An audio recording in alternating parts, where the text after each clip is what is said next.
Bonjour à toutes et à tous et bienvenue à cette 11e visioconférence Partage au soleil levant. Alors cette visioconférence, elle est organisée par l'association Lyon-Japon Nihon Jinkai et soutenue par le bureau consulaire du Japon à Lyon. Elle se déroulera, comme la dernière fois, en français et en japonais. C'est là où je vais traduire. Hai minasama, konnichiwa, Hinode de aimashou te yu koenkai e youkoso. で、在リオン領事事務所の協力をもとで、リオン日本人会の主催により開催されます。で、本日の講演会はフランス語と日本語で行います。Alors cette fois-ci, nous accueillons donc Madame Yukiko Natoli de l'agence de voyage Écrin de France qui va nous emmener dans un voyage dans les Alpes françaises. On va y découvrir les parcs naturels, des idées de randonnée à faire en famille ou entre amis, mais également un voyage gourmand autour de nos spécialités, du fromage au vin. 日本語で訳します。今回は旅行会社のエコランドフランスの名取由紀子さんにお話を伺います。写真とともにフレンチアルプスの旅に出かけます。オーバーニューロナルプ地域圏の、自然公園、友達や家族とのハイキングコース、チーズや、ワインなどのグルメ旅をご紹介いただきます。Bonjour Yukiko-san, merci d'être venue et bienvenue avec nous parmi cette visioconférence. 画面の前の参加者の皆様、こんにちは。エクランドフランスのナトリです。この度は第11回日の出で会いましょうオンライン講演会にお招きいただきありがとうございます。なんとずうずうしくも第8回目に続いてまた登場させていただきました。でもこうしてジェシカさんにね再会できて、そして画面の前の皆様にも画面越しですがこのように一倍できて本当に嬉しいです。Merci, je vais traduire ce qu'a dit Yukiko-san. Donc, merci à vous Jessica et puis merci à vous qui êtes juste derrière l'écran de participer à cette visioconférence. J'avais participé à la 8e visioconférence qui s'est déroulée en octobre dernier. Cette fois-ci, donc c'est la 11e. Donc je vous remercie en tout cas pour votre invitation et je suis très heureuse de pouvoir vous revoir donc aujourd'hui et d'accomplir encore cette ascension ensemble. そうです。で、今回はオーベルのローヌアルプ地方およびその周辺の雄大な自然、そして自然の恵みについてお話しさせていただきます。でまたジェシカさん、大変なお仕事になりますが、フランス語と日本語で、私が日本語のバイリンガルの講演会となりますね。それでは1時間よろしくお願いいたします。よろしくお願いします。Alors aujourd'hui pour cette 11e visioconférence, donc on va partir pour découvrir donc les parcs naturels, enfin la beauté de la nature de notre région, la région Auvergne-Rhône-Alpes. Et donc cette fois-ci, comme la dernière fois, ce sera en français et en japonais. Yukiko parlera en japonais et moi je traduirai en français. それでは、本題に入りましょう。でもちょっとその前にこの中年のおばさんの好奇心って気になって仕方ないことがあるんです。おそらくね、画面の前の皆様からはよくわからないかもしれないんですが、前回10月にお会いした時に比べると、ジェシカさんちょっとお腹のあたりが膨らんでいるような。クリスマス、年末年始に七面鳥とかチョコレートとか少し食べ過ぎましたかYoko, wakarimashita, je traduis ce qu'elle vient de dire. Oui, donc, c'est la dernière fois qu'on s'est vu, c'était en octobre de l'année dernière, donc là, il y a 4 mois à peu près qui se sont écoulés. Et elle est un peu curieuse, elle a une petite question pour moi, elle me dit, c'est vrai que, voilà, ton ventre a un petit peu gonflé depuis octobre, est-ce que c'est la faute des fêtes de fin d'année, de Noël ou du Nouvel An? Et je vais répondre à la question. Yoku wakarimashita ne. まず日本語で回答しますね。ご存知の方はいらっしゃるかと思いますが、実はクリスマスとか年末のチョコレートのせいではなく、実は妊娠してます。今お腹の中に赤ちゃんが今いるんですけれども、4ヶ月前から妊娠していて、でまだ男の子なのか女の子なのかまだわからないんですけれども、6月下旬に生まれる予定です。Je dis en français. Alors, il y a certaines personnes qui sont déjà au courant, mais en fait, il y a un petit bébé, voilà, qui grandit dans mon ventre depuis 4 mois. On ne sait pas encore si c'est une fille ou un garçon, et puis la naissance est prévue fin juin. Vous avez bien deviné. Yoku wakarimashita ne. やっぱりそうだったんですね。おめでとうございます。Merci beaucoup. もうね、新型ウイルス感染の終わりが全然見えなくて、でワクチン接種が開始されたとはいえ、変異種バリオンですねが登場して、なんかあまり嬉しくないニュースが続いていたんですが、久しぶりに明るいニュースを聞きました。はい。今年こそは希望にあふれた一年になりそうですね。はいジェシカさん。ありがとうございます。Donc, c'est vrai que c'est difficile cette année, bah, comme on ressent tous, hein, il y a le coronavirus, le variant, même si le vaccin est enfin disponible. Mais ce que dit Yukiko-san, c'est que voilà, c'est une bonne nouvelle parmi ces nouvelles enfin, dans la situation de la crise sanitaire. Donc, merci beaucoup. Arigatou gozaimasu. そんなジェシカさんにちょっと今年の抱負、はい。プライベートなことでも、はい。仕事に関係することでもいいんですが、はい今年の目標をお伺いしてもよろしいですか？Ah, mochiron desu. Hai. Yukiko-san me demande si je peux lui confier, juste avant de commencer la visioconférence, si je peux lui confier donc mes ambitions, mes projets ou résolutions de la nouvelle année. Donc, alors, j'en ai pas particulièrement, mais vraiment pour cette année, bah, je souhaite qu'on sorte rapidement de cette crise sanitaire et qu'on puisse revenir à une vie normale. Ça, c'est la première chose. Et ensuite, bah, je souhaite que, évidemment, donc donner naissance à un bébé quoi, qui soit en très bonne santé. Et côté travail, donc que les relations franco-japonaises puissent encore plus grandir et qu'on pourra retrouver donc les événements comme on avait avant, les conférences, les séminaires, et qu'on puisse se retrouver donc en présentiel. Voilà ce que je souhaite. でちょっと日本語で言いますと、特にその抱負とか目標ではないんですけれども、その願っていることはもちろんありまして、まず、世界中で新型コロナウイルスのパンデミックが一日も早くその収束して、その明るい生活を取り戻せるように心から、お祈りしております。で、プライベートの面では、その健康的な赤ちゃんが生まれますように、毎日祈っております。で、仕事の面では、そのもっと日仏友好関係が深まるように、なんか前みたいに、コロナの前みたいに、その講演会とかセミナーとかを実現していきたいなと思っております。ありがとうございます。こちらこそありがとうございます。私としては、エクランドフランス旅行会社としては、今年といいますか、今後のね、取り組みについてちょっとお話しさせてください。はい。ジェシカさん、そして画面の前の皆様、サステナブルツーリズムという言葉、聞いたことありますか？日本語で持続可能な観光、フランス語ではツーリズムデュラブルと呼ばれるものなんですよ。ジェシカさんにちょっとこちらのお写真をお渡しいたしました。ちょっとご覧ください。はい。Alors tout d'abord, je présente un petit peu ma société et puis un terme que vous devez déjà connaître. Donc ma société s'appelle Écrin de France et l'une des perspectives que nous souhaiterions donc mettre en avant est le tourisme durable. Alors peut-être que vous connaissez, en anglais c'est Sustainable Tourism et en français donc tourisme durable. はい、でこちらの図は2015年第70回国連総会において採択された持続可能な開発のための17の目標をまとめたものです。Alors vous pouvez voir sur cette photo donc, les 17 objectifs, les 17 buts en fait de ce que c'est que le tourisme durable pardon, ou le tourisme responsable, qui a été décidé, rappelez-moi l'année, 2015, pardon, merci, 2015. はい、で国連には観光分野に特化した国連世界観光機構という組織が1975年に設立されているんですね。1975年です。で、実は持続可能な開発を達成するために、もう積極的に貢献できる経済分野の一つが観光なんです。というのも、そうですね、ちょっと長くなると。大丈夫です。Donc, c'est vrai que dans la partie donc, économique, donc la part du tourisme, enfin le tourisme tient une place très importante. Vous n'avez pas dit le pourcentage, mais hier vous m'avez dit 7 ou 8% quand même de la part économique de notre pays, c'est bien ça. D'accord. De la France. そうです。国内総生産、PIB ですね。Du GDP, donc du PIB, du produit intérieur brut français. Donc c'est 7-8% le tourisme, donc c'est une part importante. その通りです。フランスだとそうですね。ジェシカさんおっしゃったように7から 8%。世界規模でも 7% を占めているのですね。Même au niveau mondial, c'est 7% quand même. すごいんですよ。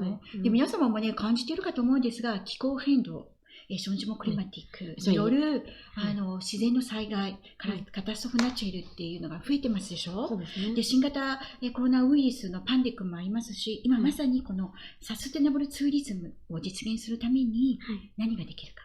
そして何をしなくてはいけないのかですね。というのが世界中で今、活発に議論されているところなんです。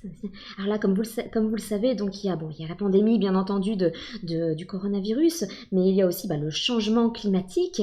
Et là, c'est vraiment maintenant, en fait, que ce débat, que cette discussion donc ressort pour pouvoir atteindre cet objectif du développement durable. Donc, avec le tourisme durable, on va en parler. Voilà, qu'est-ce qu'on peut faire, en fait, pour protéger la そ planète? の通りです。で、エクランドフランスね、すごいちっちゃな会社なんですが、さあ何ができるか、それを常に考えていかなくちゃいけないと思うんですね。例えば、エレクトリックカーを使うことが理想ですが、二酸化炭素が少ない車、二酸化炭素が排出するのが少ない車を使おうとか、徒歩観光、歩く観光ですね。とか、レンタル自転車を使った観光をもっと楽しもうとかですね。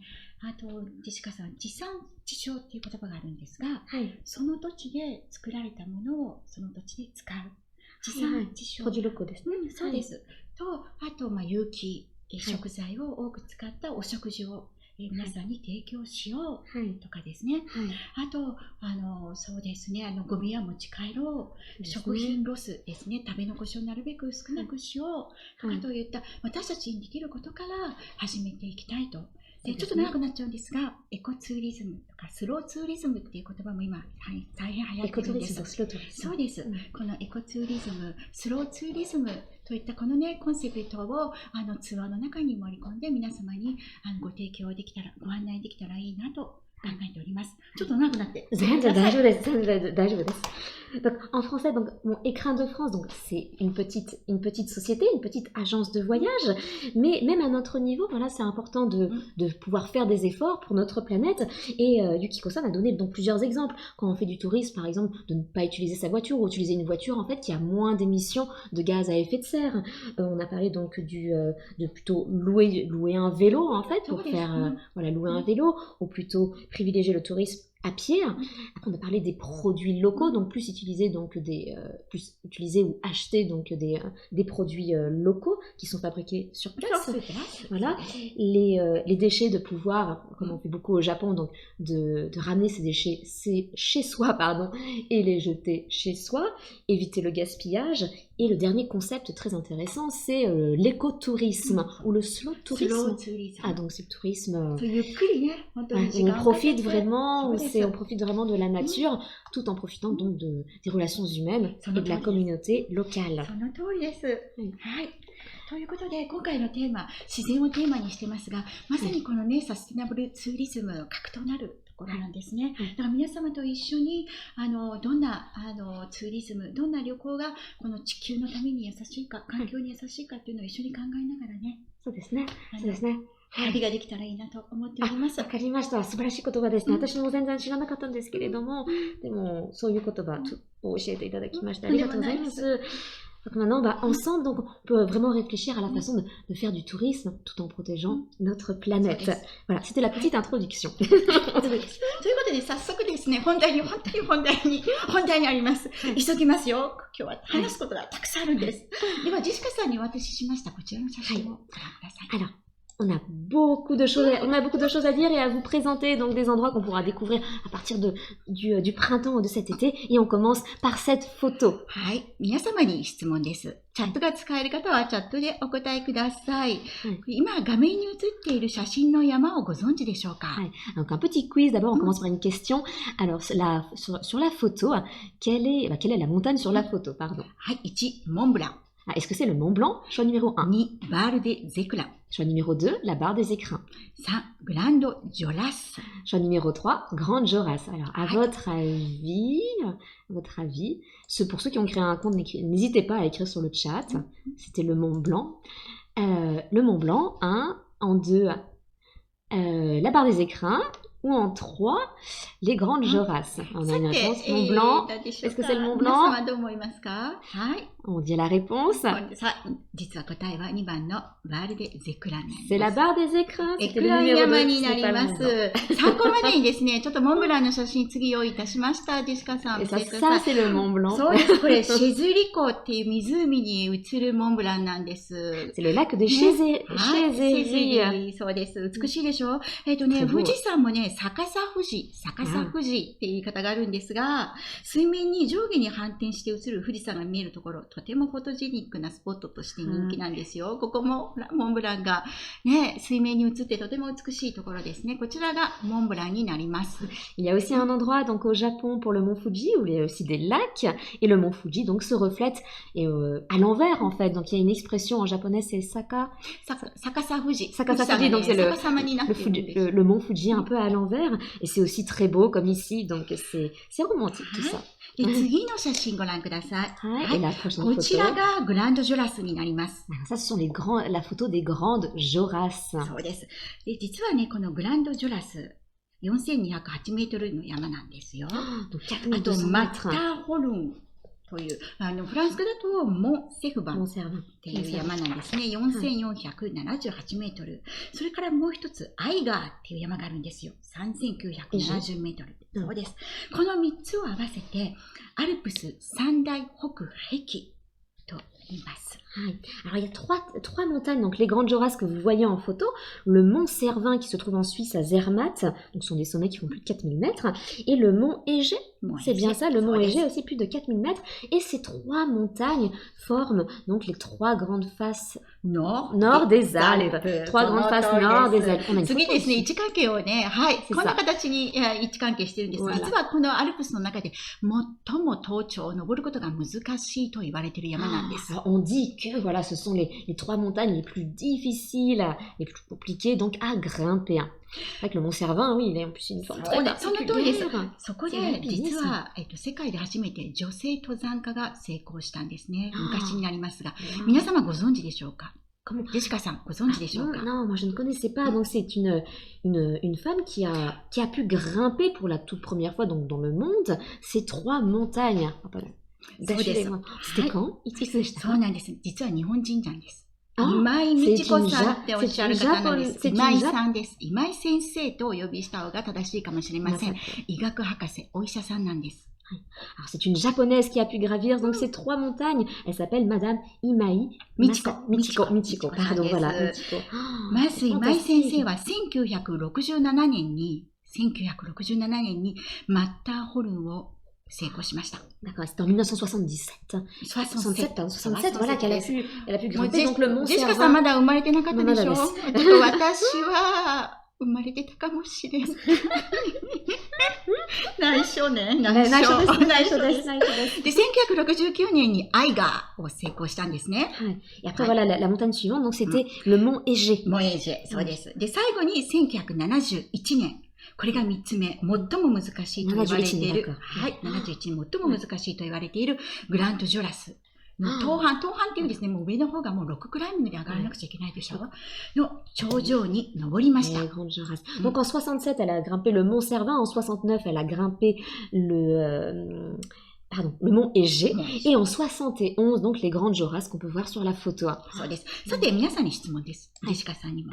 Une この dernière photo. そうです。で、画面の前の皆様にも質問いたしますね。1971年に今井先生がグランドジョラスの登頂にですね、成功しました。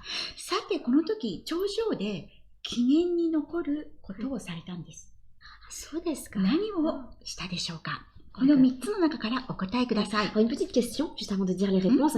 Donc en 1971, Madame Imai a pu grimper les grandes Joras. Et donc sur le sommet, il y a quelque chose qui a été gravé en sa mémoire. Qu'est-ce que c'est? Qu'est-ce qu'on trouve sur le sommet des grandes Joras en la mémoire de Madame Imai? Choix numéro 1. はい、1番。日本の花火を上げた。 Ah, alors est-ce qu'ils ont fait un feu d'artifice? 2番。自分の名前が刻まれた記念碑を頂上に建てた。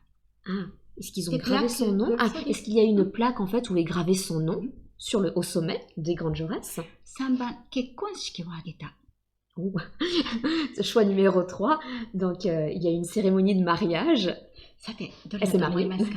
Donc alors, choix numéro 1, donc au Japon, il y a eu un feu d'artifice en son honneur. 名前が刻まれた記念碑を。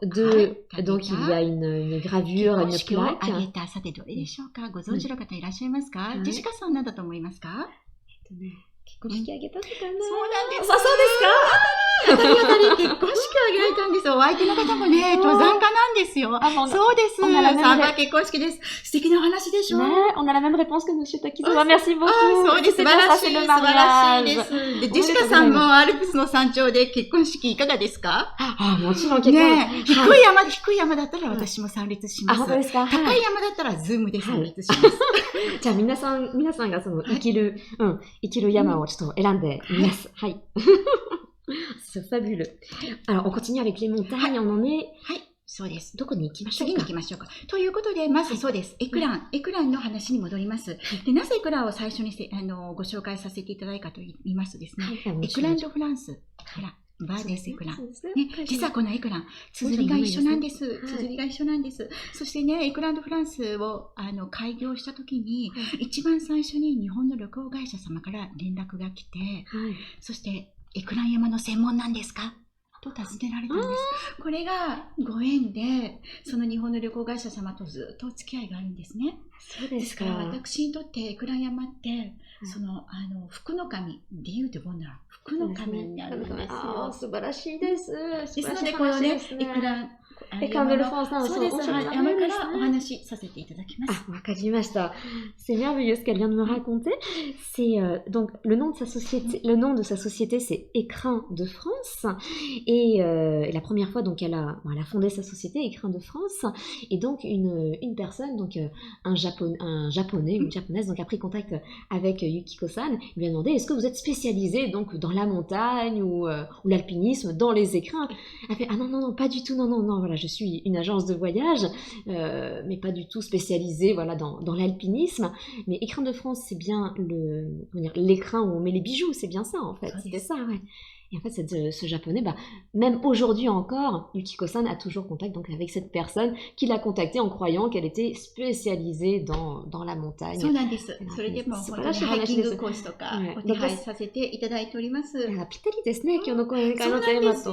ということで、はい、次のお写真。そうだ、お写真行く前にね、ちょっと見ていいですか？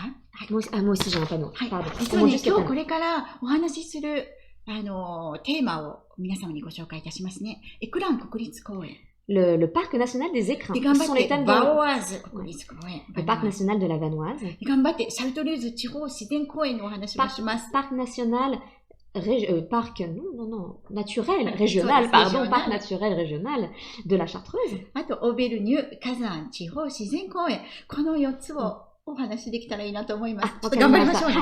Avec le parc naturel régional donc des volcans d'Auvergne. Donc ce sont les 4 endroits où on va vous emmener aujourd'hui. ではまずエクラン国立公園の話からです。はい。こちら、エクラン山の頂上の写真になりますね。C'est le sommet donc de la barre des écrins. なんと4102メートルの高さがありますよ。4102メートルです。Donc 4102 mètres d'altitude. もうね、山が大好きなアルピニストにはもう伝説の山、憧れの山の一つです。C'est une montagne en fait que les alpinistes admirent beaucoup et souhaitent vraiment grimper de tout leur cœur. で、このエクラン山の周りにエクラン国立公園が広がっています。Et donc autour de la barre des écrins, donc il y a le parc national des écrins. はい、こちらの写真ですね。前回ね、私の撮った本当に下手くそな写真だったんですが、今回はですね、皆様に雄大な自然をご覧いただくために、ものすごく綺麗なプロの写真をたくさん用意させていただきましたよ。Il y a beaucoup de photos qui ont été prises par Yukiko, elles sont très belles. こちらもですね、真ん中に氷河が見えますでしょう。ロータレ氷河が広がっているエクラン国立公園の写真になります。Voilà, c'est le parc national des écrins avec le glacier qui est juste derrière, le glacier du Rotaré. はい、その通りです。はい、次。ご覧ください。エクラン国立公園の場所ですね。バノワーズ国立公園の場所をご覧ください。はい、l'emplacement que vous voyez, donc à Grenoble, de Grenoble, c'est combien de temps à peu près? 場所にもよりますね。だから、はい、2時間、真ん中の方まで行くと2時間ちょっとで行きます。ですね。はい。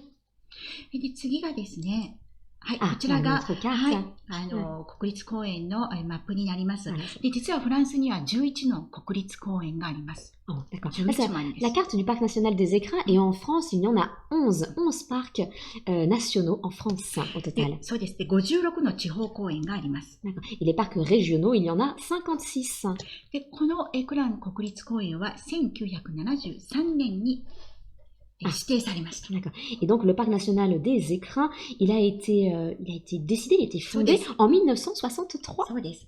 63です。で、その後73ですね。 Ah, 73, pardon. On a vraiment des problèmes avec ça. Mais en 63, il y a un autre parc qui a été fondé. Voilà. その通りです。Je l'ai confondu avec ce parc. Je suis 次 désolée. のお話。 Je 次 suis の désolée, j'ai 話に compris. なりますね。 73 pour les écrins et 63で、この pour 国 un 立公 autre. 園というのは私たちのいるオーベルヌ・ローナルプ地方とお隣の、プロヴァンス、アレプ、コートダジュール地方圏の2つにまたがっています。 Donc c'est vrai qu'il y a deux régions là qui sont collées, donc la région Auvergne-Rhône-Alpes et la région donc Provence, Alpes, Côte d'Azur, voilà, Côte d'Azur, et qui est juste à côté. はい、広さ的には92,000ヘクタールといっても皆さんちょっとイメージがつかないですね。ごめんなさい。数字大好き。 C'est un très grand parc. その C'est ce 通 qu'on り。 vient de そうです。 dire. そうです。で、次行きましょうか。そうなんです。ですね、やはり自然をね、やっぱり守らなければいけないということで、ハイキングコースが700キロぐらい用意されていますが、700キロのハイキングコースですが、やはりハイキングコースではしてはいけないことがこちらに。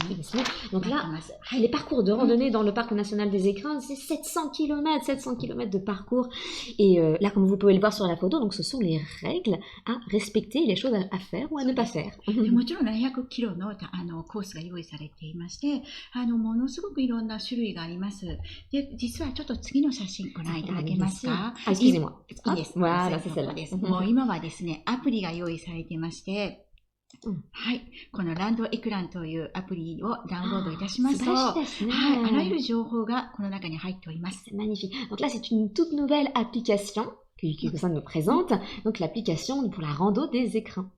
そして皆様のレベルとあと時間に合わせてコースを選ぶことができます。 Et donc, il est donc possible de choisir un parcours de randonnée en fonction de son niveau et du temps disponible. そうです。で、次がですね、はい、ほら、このように、この整備されているハイキングコースと、やっちゃはダメよということがね、このように、あちらこちらに表示されてますよ。いいですね。よくわかりやすいですね。わかりやすいです。Et donc, vous pouvez voir donc, sur les panneaux les règles à respecter, comme on vient de voir tout à l'heure. はい。で、こちらがですね、エクラン国立公園の、主なね、ハイキングコースになっています。Voilà. Là, le parc national des écrins, vous pouvez voir, alors, pas tous non plus, mais voilà, la plupart des parcours de randonnée. はい。ちょっとそこでですね、皆様に、はい、ハイキングコースを選んでいただくときに、実はフランスは、本当にハイキングが盛んなんですよね。日本もとても盛んなんです。はい、そしてフランスハイキング連盟という組織も作られているんですよ。Vous devez déjà peut-être connaître, mais il y a toute une organisation, en fait, toute une sorte d'appellation autour de la randonnée. La première, c'est... そうです。で、こちらでそのハイキング連盟が3つのコースを分けているんですが、一番最初その通りです。このように。D'accord, 3 parcours ou 3 parcours, 3 niveaux, grande randonnée. そうです。GR というものです。GR と言いますと、そうです。GR、GR5、JR3 というのが一番有名で、なんと、オランダの北から、北海から、ずっとヨーロッパを横断しまして、地中海のニースまで、なんと 2200km のコースなんです。これが GR5。Parmi les GR donc les plus connus, vous devez connaître sans doute le GR5 où on démarre en fait du lac Léman, donc en Suisse, pour aller jusqu'à la mer Méditerranée, donc jusqu'à Nice. Et c'est bien 600-700 km. オランダから、ニースまでなんですが、その中でももちろんそのレマンからニースが一番の人気なんですね。つまりフレンチアルプスの部分が大変人気コースです。Normalement, c'est vrai qu'on part plutôt des Pays-Bas pour aller jusqu'à Nice, mais ce qui est le plus connu, c'est donc de partir du lac Léman pour aller jusqu'à Nice. Voilà. はい。で、次が、今度は、GRP と言われているものですね。グランドランドネ・ドゥ・ペイ。Grande randonnée de pays. はい、そうです。で、こちらも最低でも600キロのコースになります。ですので、やはり数日間必要ですね。Pour 600 km à peu près pour les grandes randonnées, donc voilà, il faut plusieurs jours quand même pour les parcourir. こちらも少なくとも2日。つまり1泊は山小屋で泊まっていただかないと、歩ききれないコースになります。Le GRP, donc c'est à peu près 2 jours, 1 nuit. Donc voilà, il est nécessaire de pouvoir dormir en refuge ou en tente. そしてこちら PR ですね。これプロムナード。Petite randonnée. そうです。プロムナード。そうなんです。つまりお散歩、ハイキングコースになります。こちらはね、25キロぐらいで、だいたい1日で歩けるコースになりますので、はい、私のような初心者でも。Et là, c'est PR. C'est pas petite randonnée, c'est promenade et randonnée. Donc, c'est vraiment une promenade, une petite randonnée qu'on peut faire en demi-journée ou alors pour la journée. そうなんです。ですので、ハイキングのマップの中に、GRP、PR ですか、と書いてありますので、ご自身のレベルと、あと、体力、あと経験によって選んでいただければと思います。でもちろん GR と書いてあっても全部、歩く必要もなく、その一部を使ってお楽しむこともできます。Donc voilà, il est très facile en fait de choisir par rapport à son niveau, par rapport à son expérience, par rapport à sa forme physique, capacité physique. Est-ce qu'on prend un GR ou un GRP? Et après, bien sûr, il n'est pas nécessaire absolument de faire le GR des Pays-Bas, par exemple, jusqu'à Nice pour le GR. Ça, enfin, du début à la fin, on peut faire juste des petites parties qu'on décide en fait, qu'on choisit. これからもう私でも歩けるコースを皆様にご紹介いたしましょう。私でも。ジェシカさんに私もうちょっとハードなコースを。こちらご覧ください。On va vous présenter donc quelques parcours de randonnée plus faciles et un peu plus difficiles. Voilà. Comme ça, tout le monde sera content. Il y en aura pour tous les goûts. Alors là, on part dans un village, je crois. そうです。これです。Voilà, c'est ça. まずこちらからスタートするんですが、こちらはこちらはですね、ブイルーズの、村になりますね。で、このですね、ブイルーズ村、エクラン国立公園の真ん中にある、おへそのところにある村なので、こちらからですとハイキングコースがたくさん用意されております。とても便利です。Le petit village, le village de Valuise, qui se trouve donc au centre du parc national des écrins. Et à partir de ce village, donc, il y a beaucoup de parcours de randonnée qui sont proposés. そうです。ですが、私が皆様にご紹介したいコースは次のコースになります。ご覧ください。Et donc, le parcours que j'aimerais proposer, on va monter là-haut? Non. 大丈夫です。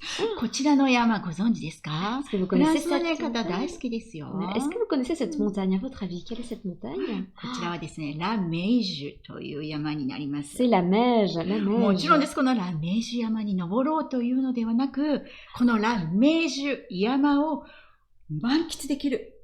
とても美しい姿で見れるコースをご紹介いたします。On va pas vous proposer un parcours de randonnée pour monter jusqu'à là-haut, bien sûr, mais plutôt pour pouvoir admirer le sommet de la Meige, donc d'un autre point. Là, on part. はい、そうです。こちらです。こちらはですね、グラーブという、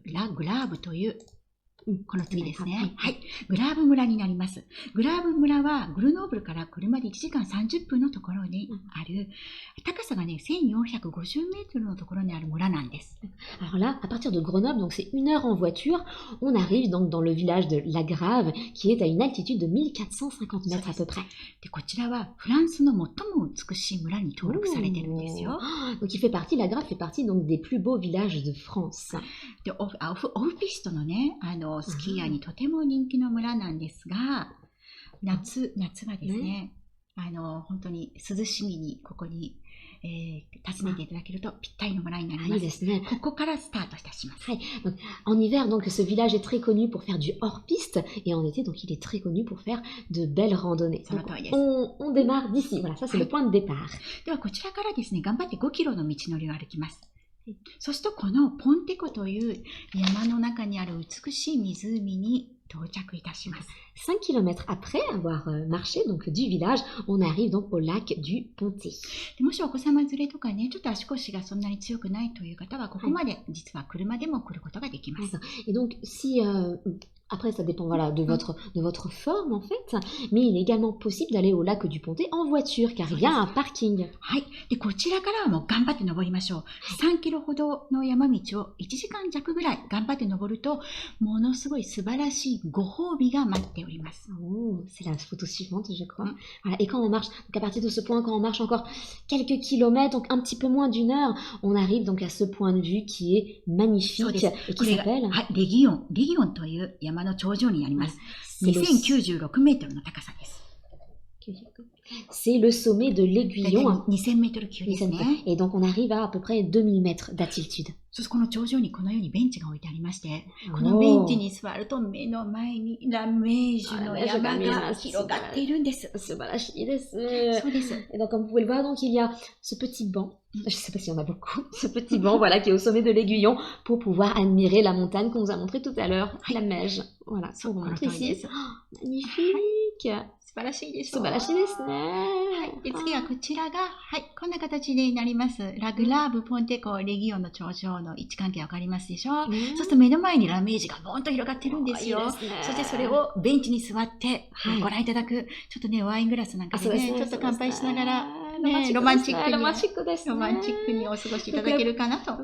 Vous pouvez voir l'itinéraire, donc avec la Grave, le lac du Pontet, le sommet de l'Aiguillon et la Meige qui est en face. Donc voilà, le banc, petite bouteille de vin.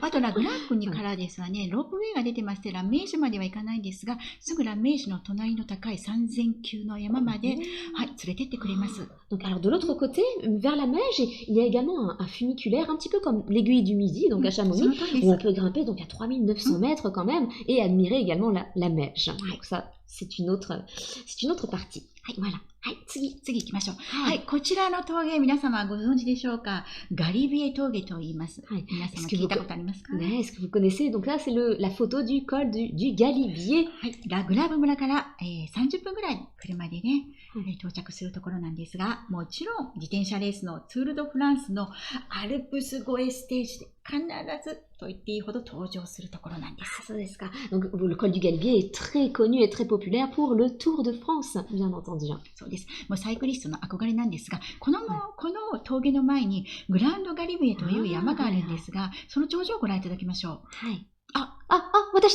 c'est moi. Donc on disait en face du col du Galibier, donc il y a une autre montagne qui s'appelle le Grand Galibier. ジェシカさんはすごい小柄なんですが、実はアルピニストでこのグランガリビエの頂上まで登られたんです。このグランガリビエって岩だらけなんです。後でちょっと体験談お聞きしてもよろしいですか？岩だらけでものすごく難しいって聞いてるんですね。ただこの山に登ると、南の方に先ほどご覧いただいたメージュ山、あとエクラン山、で北の方ははるか彼方にモンブランまで見えるというんですが、どうでしたか？見えます。3年前の写真なんですけれども、グランガリビエの頂上まで登って、そこで、モンブランも、ラメージュもなんか綺麗に見えて、感動してしまいました。素晴らしかったです。で、次の写真。そうですね、次の写真なんですけれども、岩がたくさんあって、頂上に着くと、植物もなくて、もうその岩ばっかりで、もう火星みたいですよ。そう、火星みたいです。Et donc, ce que je disais, oui, c'était bon, la photo est un petit peu ancienne, elle a au moins 3-4 ans, mais donc au sommet du Grand Galibier, 3200 mètres, il n'y a que des rochers, il n'y a pas de végétation, et même la couleur des rochers est rouge et ocre, et ça fait penser à Mars. では次に行きましょう。はい。こちらからさらに北に行きますと、そうです、このような美しい景色が広がるんです。こちらはバノワーズ国立公園になります。Un peu plus dans le sud, voilà, du Grand Galibier, on arrive donc au parc national de la Vanoise. はい。このバノワーズが1963年、フランスで一番最初に国立公園に指定された一番古い公園になります。D'accord. Et là, c'est le parc auquel je pensais tout à l'heure. Donc, le parc a été fondé en 1963. Le premier parc national en France, donc, a été fondé en 1963. C'est le parc de la Vanoise. その通りです。で、この公園の真ん中にちょっと次、地図があるんですが、これですね。はい、こちらになります。で、真ん中にプラロニャ、ラ・バノワーズという可愛い町があるんですね。Comme vous pouvez le voir sur la carte, donc au centre de la carte, il y a le village tout mignon de Pralognan, la Vanoise. そうです。で、あとはティーニュ、バルディゼール、バルトランスと聞いたことありますか？とても有名なスキー場ですね。Et donc plus à l'est, donc on trouve le Val d'Isère, et plus à l'ouest dans le sud, c'est Val Thorens, qui sont très connus pour les stations de ski. その通りです。今年はですね、ウイルス感染を、予防のためにリフトの運行が中止になっていて、はい、スキーが今できない状況になっておりますが、ですので夏はですね、こちらに行って、これから、ご紹介するハイキングコースを楽しみましょう。わかりました。Bon, comme vous le savez, voilà, les stations de ski sont fermées en raison de la crise sanitaire, mais on va plutôt vous présenter donc des randonnées à faire pour le printemps, plutôt l'été. C'est parti. はい。こちらが先ほどご紹介いたしましたプラノニャ・ラ・バノワーズの村になりますね。Alors, tout à l'heure, c'est le village qu'on vous a présenté, donc c'est Pralognan-la-Vanoise. タレンティーズ渓谷の中に佇む可愛い村です。ここを出発いたします。D'accord. Et donc, on va partir de là. Ce village se trouve dans la vallée de la Tarentaise. でここから2キロぐらい離れたところにちょっと写真はないんですが、はい、この写真ではないんですけども、はい、ファンタネットという村がありまして、ファンタネット、そこに駐車場がありますから、ちょうど、先ほどのプラノニャ・ラ・バノワーズから2キロぐらい離れたところです。そこまで車で行ってもAlors, on n'a pas de photo malheureusement de ce village qui se trouve juste après, c'est le village de Fontanette qui se trouve à 2 km à peu près de Pralognan-la-Vanoise et il est possible de se garer ici pour commencer la randonnée. その通りです。で、ファンタネットのとこまで行きますと、実はバルメットの山小屋行きという標識がありますから、その標識に従って歩いていきますと、今お写真でご覧いただいてますね。バルメットの山小屋に到着いたします。À partir de ce village, voilà, on part du refuge Les Barmettes que vous pouvez voir en photo. 実は標高2010メートル、2000メートル級の場所にあるんですが、標高が2010メートルです。で、このバルメット小屋なんですが、このバノワーズ峠、コルドゥラ・バノワーズ、2522メートルの山を登る人たちの出発点、その通りです。Il y a beaucoup de personnes en fait qui démarrent, qui commencent la randonnée du refuge des Barmettes qui se trouve à peu près à 2000 mètres pour aller au col de la Vanoise. Le col de la Vanoise est à 2552 mètres. その通りです。でもそこには行きません。On va pas là, on va dans un autre endroit qui est aussi beau. 実は潮の道と言われているこの次のお写真ご覧ください。潮の道、フットドセルって言われてる。ほら、すごいでしょ？石垣でできていて、ご覧いただくようにそんなにね、傾斜が鋭くなく、本当にお子様連れでも歩けるこの道をともかく歩き続けます。Voilà. Donc on va partir sur ce chemin, donc ce chemin qui est entouré par les murs de pierre. そして滝が見えたり、橋があったりしますね。ともかく頑張って歩きますと。Et donc voilà, il y a des ponts, il y a des cascades, et on arrive ici. そうです。こちらがバッシュ湖という湖になります。こちらがこのハイキングコースの終点になります。もちろんこのハイキングコースずっと続くこともできますが、とりあえずここまで。で、ご覧のように山の合間に湖があって、なんと真ん中に石の道という道が出てまして、湖の対岸に渡ることができます。山もね、綺麗に見えますね。この山はこのバノワーズ国立公園で最も高い山です。グランドカスという山ですよ。3850メートルです。素晴らしいですね。湖、グランドカス。C'est beau, c'est magnifique. Et là, quand on arrive, c'est le lac des Vaches. Donc là, ça peut être le point final de la randonnée, mais bien sûr, on peut bien entendu continuer. Vous voyez ce lac avec ce chemin de pierre qui a été façonné. Et en face, donc, on peut voir la montagne. C'est la plus grande montagne du parc naturel de la Vanoise qui s'appelle la Grande Casse. Son altitude est de 3850 mètres. Bon, on va pas là-bas, mais je remonte. こちらがですね、位置関係を示したんですが、大体皆様のね、目安として、上りでですね、登るとき、1時間あたり平均で標高差が300メートルぐらい登ることができます。山道ですから、距離よりも、大体どれくらいの高さを登れるかを目安にされた方がよろしいです。Un petit point donc sur voilà, combien de temps il faut pour monter tant de dénivelé en fait, enfin, c'est combien de mètres en fait, combien de temps il nous faut par exemple, ce qu'on dit souvent c'est il faut à peu près 1 heure pour pouvoir monter 300 mètres. Donc là en montée c'est le dénivelé positif. Et pour descendre, et donc en 1 heure quand on descend, on peut descendre jusqu'à 500 mètres donc en dénivelé négatif. 例えばこのハイキングコースになりますと、バッシュ湖とフォンタネットの駐車場の標高差が660 Et tout à l'heure, le parcours qu'on vous a présenté en partant de Fontanette jusqu'au lac des Vaches, il y a un dénivelé positif de 650 mètres.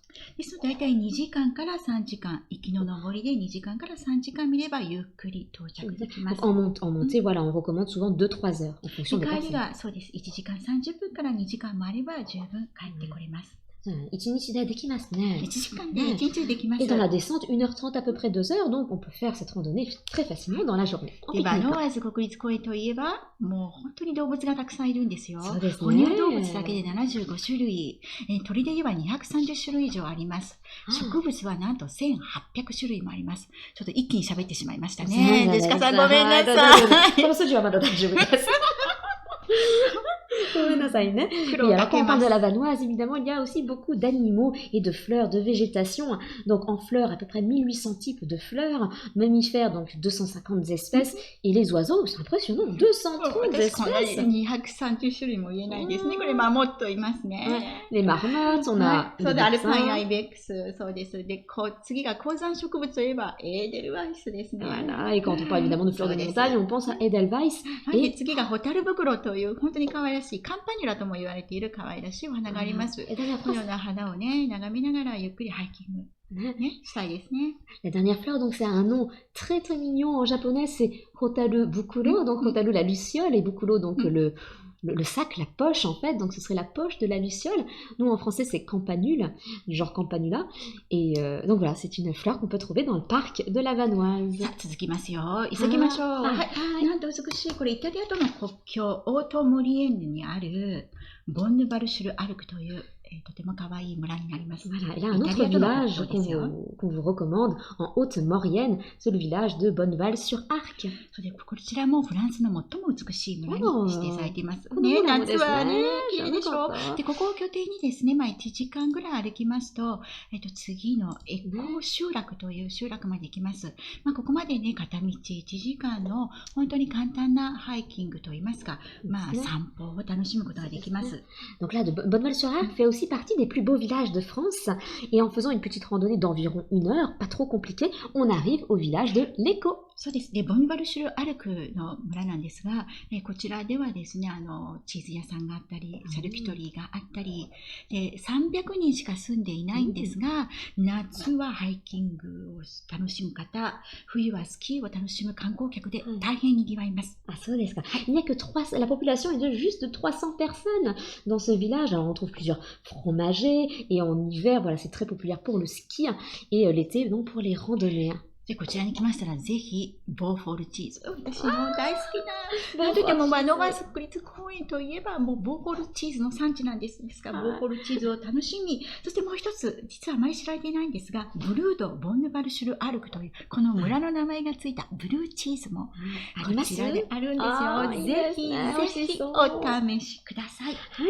On parle de fromage. Donc voilà, il y a le Beaufort qui est bien entendu connu et qu'on vous recommande. Et il y a un autre fromage, donc un fromage bleu, comme le bleu de la Chartreuse, le bleu du Vercors, et là c'est le bleu de Bonneval-sur-Arc.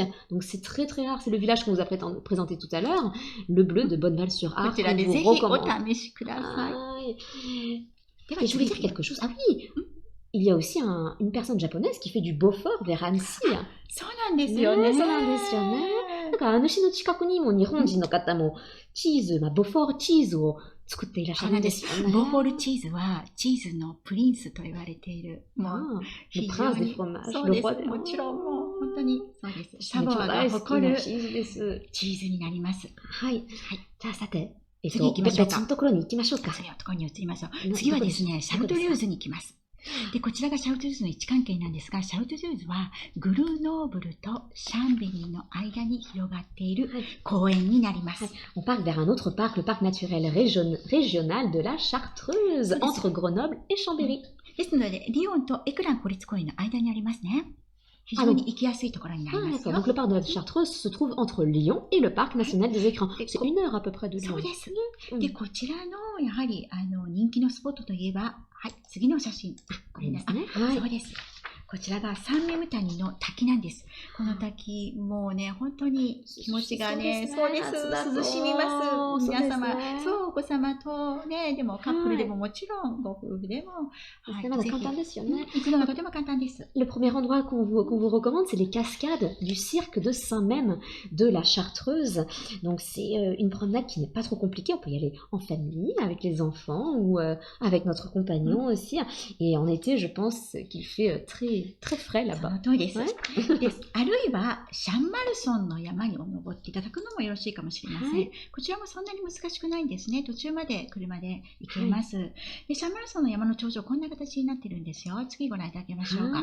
わあすごいですね。実はこちら、ジェシカさんの写真ですね。ジェシカさんの写真です。これがシャンマルソンの上から見た、シャルトゥルーズの、景色になります。ジェシカさんグランガリベールでもお話伺いましたが、シャルトゥルーズ地方公園でも何かおすすめのコースございますか？ Alors, je parle juste un petit peu du Charmançon. Donc, le Charmançon, donc, c'est une montagne qui se trouve dans le parc naturel de la Chartreuse, qui n'est pas très haute, elle fait 1800 mètres d'altitude à peu près.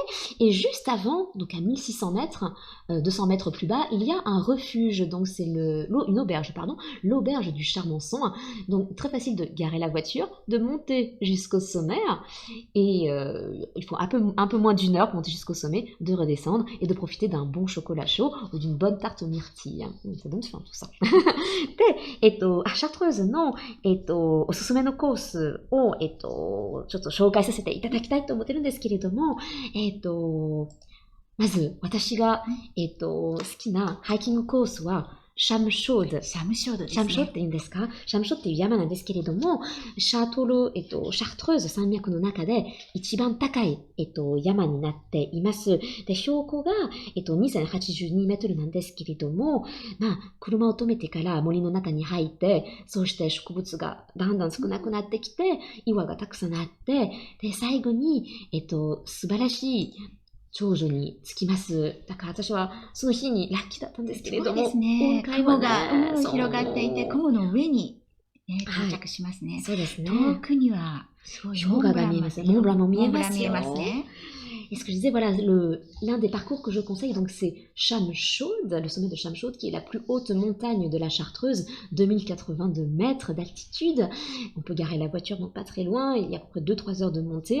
Et au sommet, donc on peut voir le Mont Blanc, les glaciers. Et ce jour-là, je pense que j'ai eu beaucoup de chance, mais j'ai pu voir la mer de nuages. Donc c'était magnifique. Et la deuxième randonnée que je recommande, c'est celle du Grand Son. Donc, qui est aussi un sommet à 2000 mètres.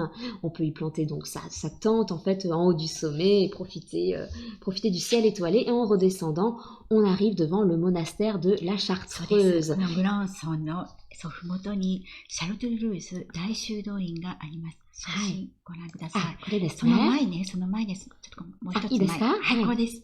そうです。そうです。グロンソンのところに行きますと、やっぱり修道院が近くになりますと、静かにしてください。私たちちょっとおしゃべりすぎるんですよ。静かにという、静かにしてください。サイレンスゾーンというのが、初めて見ました、このカバン。今までは見たことがなくて。静かにしましょう。Parce qu'on dit, voilà, c'est la première fois que j'ai pu voir ce panneau, en fait. Mais il y a une zone de silence autour du monastère de la Grande Chartreuse. Quand on descend du Grand Son, on passe devant le monastère. Et là, donc, il faut faire silence. で、次がカルトジオ界のシャルトゥルーズ大修道院になります。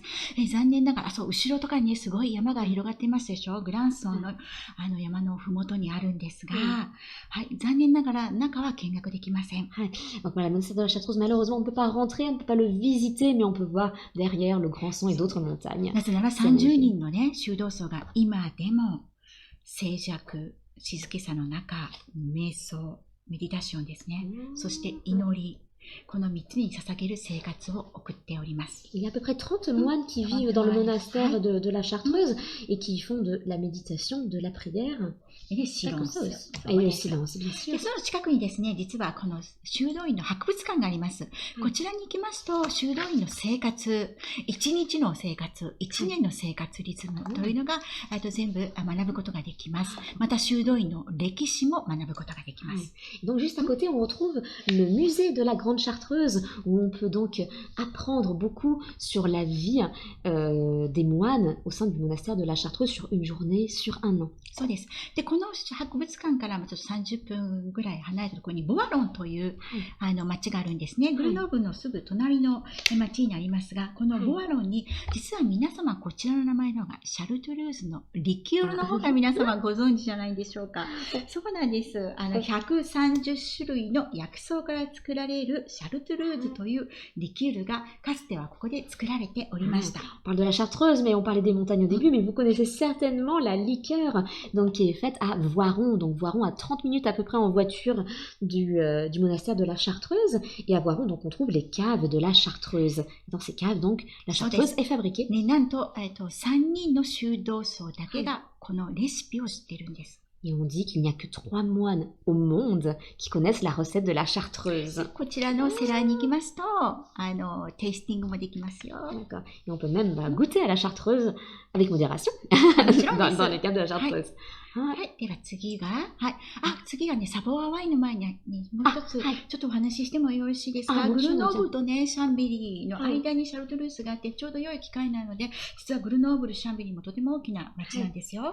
で、日本人の方たくさん住んでいらっしゃいます。で、ここにも実は日仏教会があるんです。そうですね。Juste avant de partir, on allait parler des vins de Savoie, mais on voudrait dire un petit mot. Donc, à Grenoble et à Chambéry, il y a des associations franco-japonaises également, très actives. で、シャモニー、今回はお話しすることができないんですが、シャモニーにも日仏教会があります。Et même à Chamonix aussi, il y a également une association franco-japonaise. そうです。で、そういえばジェシカさんは、リヨンの日仏教会の日本人会で、以前は会長を、今は副会長さん。副会長、はい、副会長です。もう何年ぐらいされてるんですか？その副会長ですか？会長も含めてです。もう6年前ですよね。そんなに長く。すごいです。もう素晴らしいです。このようにね、日仏協会の本当に会員の皆様、そしてメンバーの皆様が、フランスと日本のね、文化交流の架け橋となって活動されている、その皆様のおかげで、実は親日家、つまり日本のことを非常に好きで思っているフランス人の方が増え、日本からね、旅行者がフランスに来ても、もう地域のどこに行っても温かく迎えてもらっているんです。というようにね、皆様のこの活動が、ボランティア活動が実はこのような有益に働いていまして、私も旅行会社に勤める一人間として、そしてフランスに住む一日本人として皆様の活動にね、本当に心から感謝申し上げます。ありがとうございます。そう言っていただけると嬉しいです。Parce qu'on disait, aussi à Lyon, il y a l'association franco-japonaise et l'association Lyon-Japon-Nihon Jinkai, les organisateurs d'ailleurs de la visioconférence. Et ce que disait Yukiko-san, c'est que grâce aux activités des associations de la région, eh bien les voyageurs venant du Japon sont accueillis déjà chaleureusement, et puis même moi en fait en tant que moi qui travaille dans une agence de voyage, qui a fondé mon agence de voyage, je suis vraiment très heureuse qu'il y ait ces associations qui sont très actives pour renforcer les liens d'amitié entre la France et le Japon, et je vous remercie du fond du cœur. Voilà.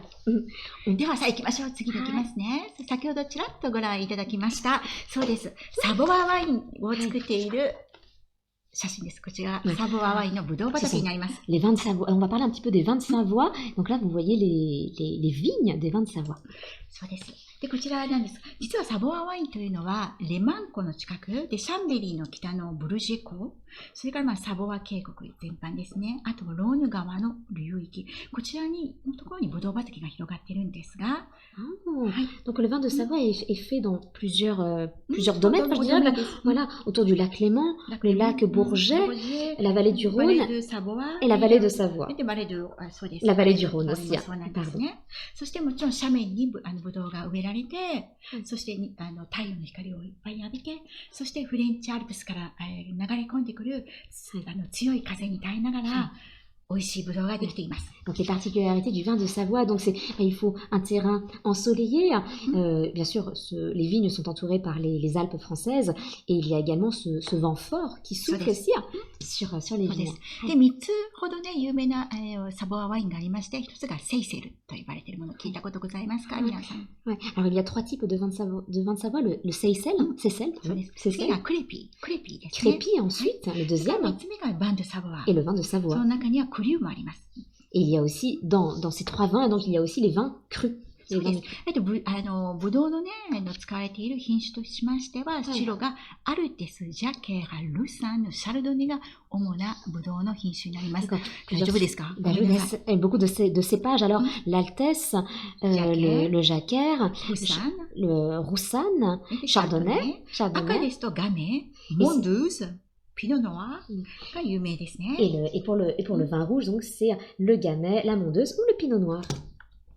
はい。では次にはそろそろオーベルに行く前に、もう一つ、ジャパニーズアルプスのお話をする時間がありますか？はい。今ね、そう、産地なんですけれども、ちょっとね、こう言っても大丈夫ですか？大丈夫ですか？大丈夫ですね。はい。ありがとうございます。次にですね、オーベルニューのね、お話に移るんですが、なんか皆さんよくね、ジャパニーズアルプスって何って聞かれることがあるんですね。そう、日本にも日本アルプスというものがあるんです。ジェシカさんご存知でしたか？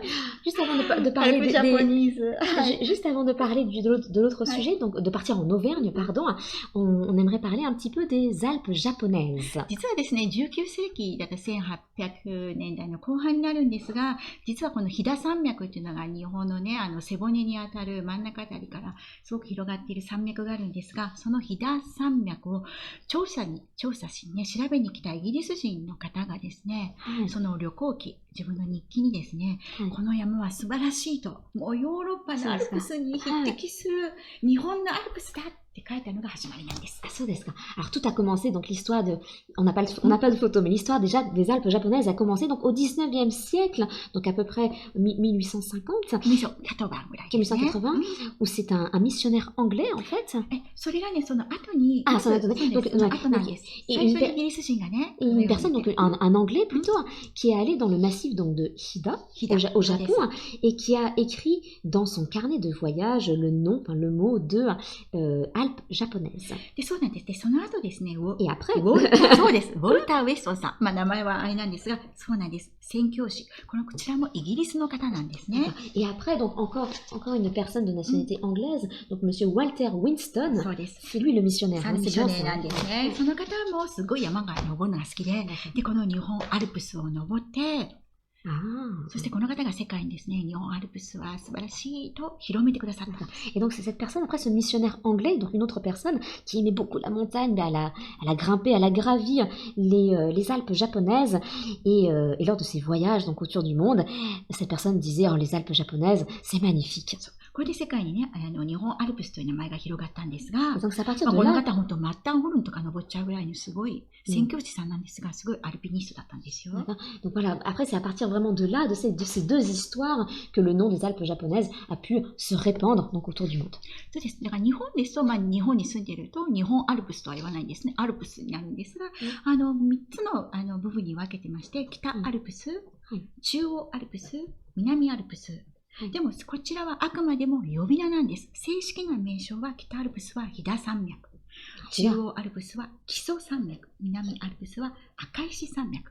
こちらはね、一般的に北アルプス、中央アルプス、南アルプスと呼び名が定着しています。Un petit résumé de ce qui est vraiment important, mais au Japon en fait, il y a les Alpes japonaises sont séparées en trois régions, je dirais, en trois parties, excusez-moi, trois parties. Donc la partie des Alpes japonaises du nord, les Alpes japonaises du central donc, et les Alpes japonaises du sud. そうなんです。はい。そしてちょっと最後にこの日本アルプスなんですが、3000メートル級のすごい美しい山があるんです。で、南アルプスで言えば北岳門北。こちらはですね、山梨県にあるんですね。山梨県は富士山、そうです。富士山一番高い山と北岳門北と2番目に高い山を持ってるんです。だからね、私山梨県出身で手前味噌っていう言い方知ってますか？知らないです。手前味噌なんですが、自分で自分のこと自慢しちゃうということをね、手前味噌って言うんですよ。手前味噌なんですけど、そうなんです。2つのね、山を持っているんです。On parle de la préfecture de Yamanashi où se trouve le mont Fuji. Que vous connaissez, 3700 mètres à peu près, mais il y a aussi une autre montagne qui est plus haut, qui a une altitude de plus de 3000 mètres, le mont Kita ou Kitagake. そう、北岳。そうです。で、この北岳で話をすると怒られそうなので、実はもっと美しい山、実は穂高岳というのが上高地の方にあるんですね。Et donc il y a une autre montagne aussi dans les Alpes japonaises qui s'appelle Hotaka Dake. そうです。3000 mètres aussi d'altitude. こちらは実はやっぱりね、中央アルプスのスターです。とても美しい山です。C'est la grande star des... 世界中から登山家たちが登りに行きます。で、しかさんも登りたかったですか？登りたかったんですね。登りたかったんですね。C'est la grande star des Alpes japonaises. Le mont Hotaka Dake. というようにですね、日本もですね、本当に山登り、ハイキング、自然を楽しむスポーツはすごい大好きです。Je vois on a dépassé un petit peu les 3 heures. Excusez-nous déjà. ごめんなさいね。ちょっと急ぎますよ。on a encore d'autres petits sujets. では次はオーベルン地方に行きましょう。はいオーベルン地方に行きましょう。はい、オーベルン地方。前回ね、オーベルン地方のですね、プイドドームというところをご紹介させていただきました。実はそちらもこのオーベルヌ火山地方公園の一部なんです。La dernière fois, lors de la dernière visioconférence, on vous avait présenté donc le puits de Dôme, et là on va plus parler donc du parc naturel des volcans d'Auvergne. このオーベルヌ地方公園はヨーロッパで、フランスでもちろんヨーロッパでも一番広い公園になります。Ah, so desu ka. Donc là c'est un parc régional, naturel, c'est ça, et c'est l'un des plus grands de France. Mais aussi d'Europe et d'Europe aussi. 39万ヘクタール。まあ数字言ってもちょっとね、皆さん。390 000 hectares, si j'ai bien traduit. Enfin, c'est grand. voilà. 次の、はい。写真お願いいたします。その前かな？ちょっと前の方です。ごめんなさい。これですね。その前ですね。あ、ちょっとなかったかな？もう一つ前かな？あ、このね、カルトですね。はい、いいですか？はい。これが位置関係になります。リオの場所はわかりますか？皆さん右の上の方にあります。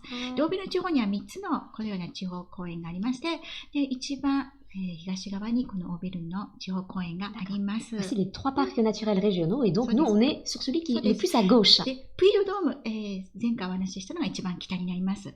で、真ん中に、山水山脈という山水山があって、で、南の方にはカンタル地方の森火山地帯があります。Donc dans le nord on trouvera le Puy de Dôme, dans le sud on va vous présenter, dans le sud au centre le massif du Sancy, on va en parler tout de suite, et dans le sud, on parle d'abord au massif de Sancy. そうです。そうですね。山水です。ですね、その前にバルコンカンタルの方もご覧いただけますか？はい、こちらです。これがですね、カンタル地方、地方公園の一番南の方にあるのがカンタル地方ですね。カンタル地方にはサレールっていうとても可愛い村があって、そこではサレールチーズとかね。はい。美味しいチーズが食べられるんですよ。そうですね。Donc là c'est plutôt dans le sud en fait de ce parc. Donc on trouve les volcans du Cantal et vous devez connaître la petite ville de Salers où le fromage. でこちらのそうなんです。フォーマージュtrès connu. そうです。でこのカンタル地方のマリ火山地帯って言われているところ、ルプイマヒボルコンドキャンタルっていうんですが、こちらはフランスの偉大なる景勝地。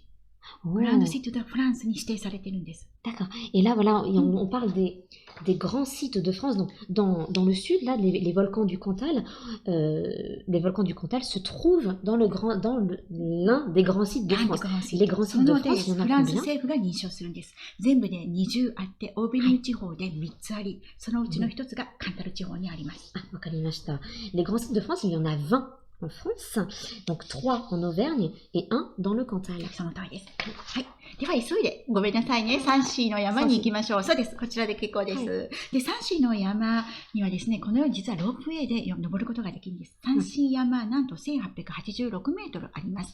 ジェシカさんだともうどんどんこうガタガタっと登ってしまうかもしれませんが、家族連れで登るのがちょっと大変とかですね、日本から旅行にいらして、ちょっとまだ疲れていて山登りはという方はですね、ぜひ、この三市山のふもとにロープウェイ乗り場がありまして、そしてこの三市、そうですね。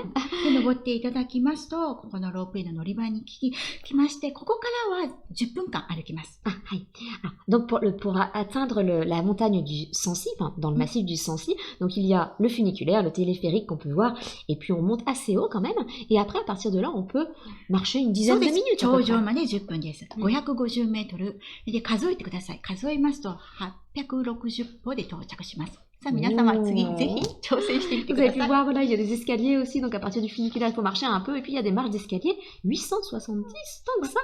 数えてくださいね。Voilà, il faut bien compter. 次行きましょうか。ではまたカンタル地方に戻ります。これカンタル地方の湖になるんですね。ペッシコという湖になります。でこちらがですね、生態多様系の多様性の観点から非常に保護されている湖になります。C'est le lac du Pêcher, donc toujours en Auvergne. Et c'est un lac qui est très protégé. そうなんです。やっぱり水を求めて鳥たちがいっぱいやってきますから、バードウォッチング愛好家のメッカなんですね。で、こちらの湖では、ウォーターアクティビティ、ウォータースポーツは全部禁止されています。Tous les sports d'eau, en fait, voilà, sont interdits pour protéger l'environnement et ce lac. そうです。で、こちらに来ていただくと、すぐ後半にですね、エコロッジがあります。あ、これですね。これです。エコロッジです。これはもちろんエコロッジですので、Wi-Fi 使いません。電話もありません。で、一部分大切なところ、階段とかは電気がありますが、お部屋は全部ろうそくになります。ああ、素晴らしいですね。で、こちらに登りますと、皆様、デジタルデトックスができますよ。Juste à côté de cela, donc on trouve une éco-lodge, un refuge en fait où il n'y a pas de wifi, il n'y a pas de réseau. La salle principale est éclairée à l'électricité, mais toutes les autres pièces sont éclairées à la bougie. Et donc pour faire une détox numérique, ce serait pas l'endroit parfait. では次、やっぱ最後にどうしてもお話ししたかったのが、そうです、コート・ドーベルニュというワインがあるんですよ。Vous connaissez peut-être le vin Côte d'Auvergne. そうで、実は1951年にコート・ドーベルニュというワインが市場に出回り、2010年に AOC 原産地呼称を取得したワインです。C'est en 1951 en fait que vraiment le Côte d'Auvergne, enfin l'appellation Côte d'Auvergne a été officielle et c'est en 2010 que le Côte d'Auvergne a reçu l'appellation AOC, appellation d'origine contrôlée. Voilà. 東側にリブラドー山脈がありまして、で西にサンシー山脈、でモンドゥLes mondes. そうです。で、サンシー山脈。この間に挟まれたリマーニュ盆地。この南北80キロ、東西15キロのところにブドウ畑が広がっているんです。ちょっとね、専門的になっちゃいますが、要は火山地帯にブドウ畑があるということをお伝えください。火山ワイン。火山地帯です。火山地帯。Donc là, c'est vraiment une zone volcanique, enfin une région volcanique, excusez-moi. On parlait des noms les monts du Livradois ou la chaîne du Sancy, mais on est en région volcanique. ですので、こちらのワインは火山ワインとも呼ばれています。こちらです。C'est pour ça qu'on parle de vin volcanique. 火山ワイン。そうです。こちら赤ワインは私ね、楽しませていただいてますが、赤ワインはガメイとピノワールから作られていますよ。En vin rouge, on trouve le cépage du gamay ou du pinot noir. で、白はシャルドネです。Et en vin blanc, c'est le chardonnay comme cépage. ガメイのね、すごいフルーティー。フルーティーな中にね、スパイシー感があって、そして火山から来るミネラル感がある、とても美味しいワインです。Comme ça, un vin, voilà, provenant d'une région volcanique, c'est très minéral, très épicé. 美味しそうです。そうですね。では次、続けましょう。はい。次、チーズの話をしますね。で、皆さんにちょっとチーズの質問する時間がありますか？ジェシカさん。ですね。どうしましょうか。あとでチーズと、その名物も見せたいですね。名物もですね。これはお送りしましょうか。はい。はい。そうですね。では、チーズですね。実はチーズの種類について。で、次が、チーズの地方ごとにサボワー地方のチーズ。ちょっと時間なくなってしまいましたね。あと、オーベルヌ地方のチーズ。はい。そして最後に、ローヌ地方のチーズ。このようにちょっとまとめてみました。はい。これについてちょっとお話しいただけますか？ローヌチーズについて。ローヌチーズがよろしいですか？で、ローヌチーズ。はい、そうですね。ローヌチーズは基本的にはですね、シェーブっていうか、羊の肉を使うのが多いんですが、シェーブで、ピコドンとか、リゴトドコンドリューなんかが、有名なチーズになります。あと、サンマルスラン、サンフェリシアン、その名前がね、サンマルスラン村、サンフェリシアン村。そうですね。はい。こちらはですね、はい。とても有名なチーズになります。これは牛の乳を使ったなんです。こちらはチーズの種類になります。On proposait un peu, voilà, il y a 4 slides donc sur le fromage. Je ne sais pas si Kiko donc pourra fournir les slides peut-être aux participants sur demande. 皆さんね、もしね、この図がゆっくり見たいという方、ジェシカさんに連絡いただければ、私、PDF ファイルで皆様にお送りいたします。ありがとうございます。今日時間がなくてね、ごめんなさい。はい。ではですね、最後にですね、Je traduis juste un petit peu en français. Donc oui, ces slides, voilà, qui sont écrites en français et en japonais. Si vous souhaitez donc regarder un petit peu plus, vous pouvez me faire la demande par mail ou tout à l'heure via le chat. N'hésitez pas. Et puis Yukiko-san me les enverra. On parlait un petit peu des fromages du Rhône, donc avec le Saint-Marcellin, Saint-Félicien, qui sont aussi des villages. じゃあ、クイズをしてみましょうか。クイズ行きましょうか。はい。では、これから皆さん、早押しクイズになります。早押しってボタンがないんですが、次からお見せする、写真を見ながら、料理名を当ててください。ジェシカさんとの競争になります。わかりました。いきますよ、皆さん。いいですね。画面の前で皆さん、はいって言ってくださいよ。さあ、行きますよ。どうぞ。Alors, on va commencer, je dis en français, on va commencer, donc on va vous montrer quelques photos de spécialités de la région Auvergne-Rhône-Alpes.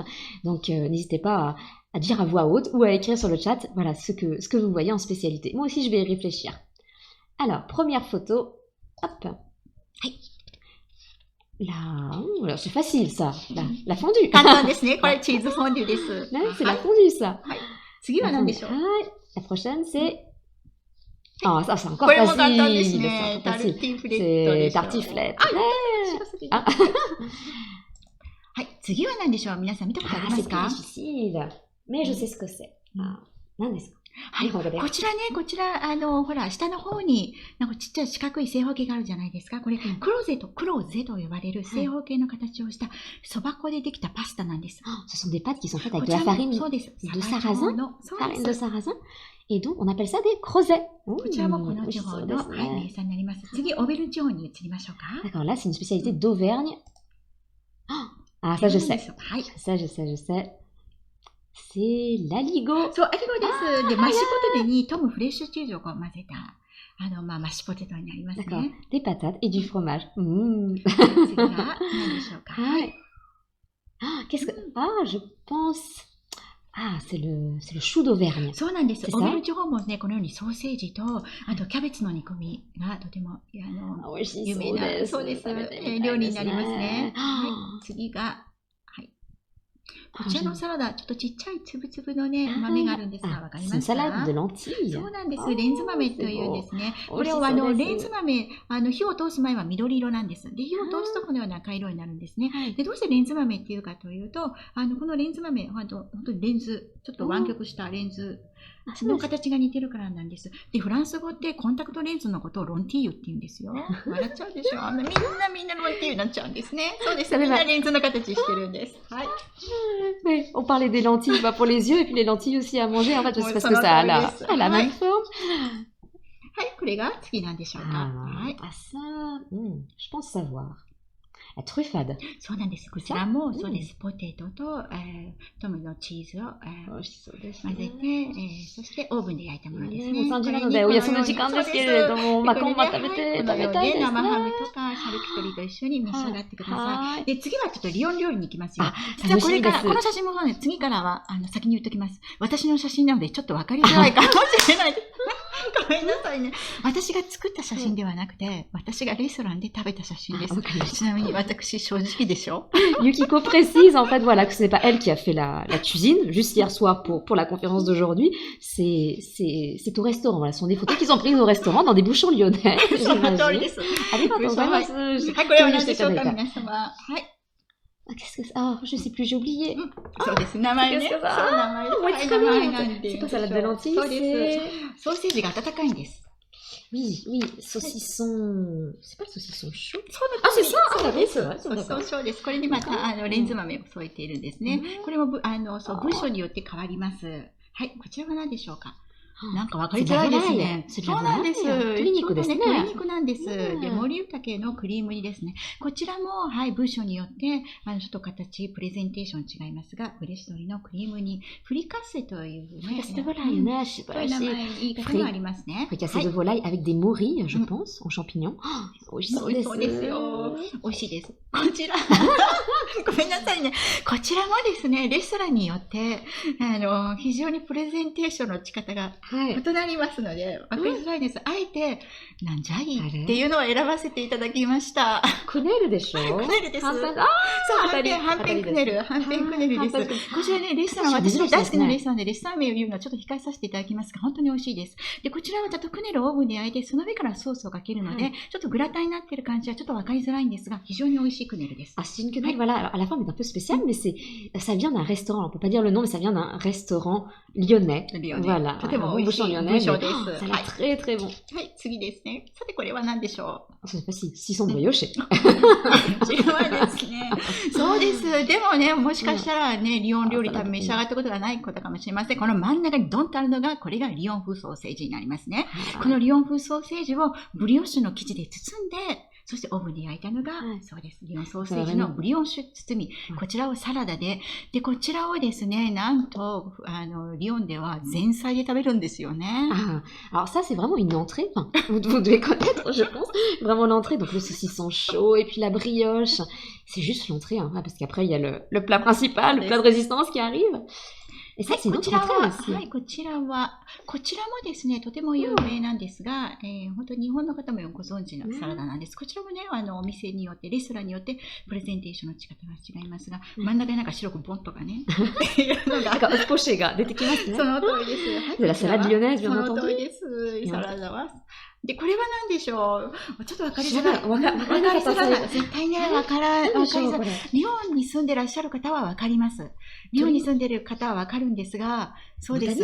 なんかね、なんかね、見る限りね。教えてもらえますか？これね、なんかミラノカツレツ。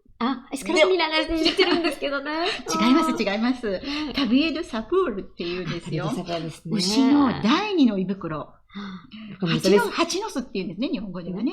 そこにパン粉をまぶして焼き上げたもので、リヨンの本当に名物料理になります。Une des spécialités lyonnaises, on peut tablier du sapeur. J'ai pas reconnu tout de suite, hein, mais c'est le tablier de sapeur, donc fait avec du porc, et c'est le deuxième estomac du cochon. Voilà. Et la dernière spécialité. これ最後です。これはね、ちょっとおまけです。ちょっと写真ね、あえて分かりづらいのを選びました。というのは、あまりにも分かりやすいとグロテスクかなと思ったんです。C'est des カエル。そう、カエルです。で、本当に美味しいですよ。これにパセリと、それでニンニクでこう炒めるんです。とても美味しいです。一度召し上がると病みつきになります。でもちろん、オーベルヌ地方はオーベルヌのワインで、サヴォワ地方はサヴォのワインで、でリオの料理は、ボジョレのワイン、もしくは、ローヌワインと相性バッチリですので、皆様ぜひ、素晴らしいですね。リオにお越しいただいた際には、これらのお料理をお試しください。Ce qui est vraiment important, c'est que vraiment chaque spécialité va bien avec son vin en fait. Donc là, toutes les spécialités lyonnaises qu'on a pu voir, c'est vraiment à déguster avec de bons vins lyonnais en tout cas. Ouais.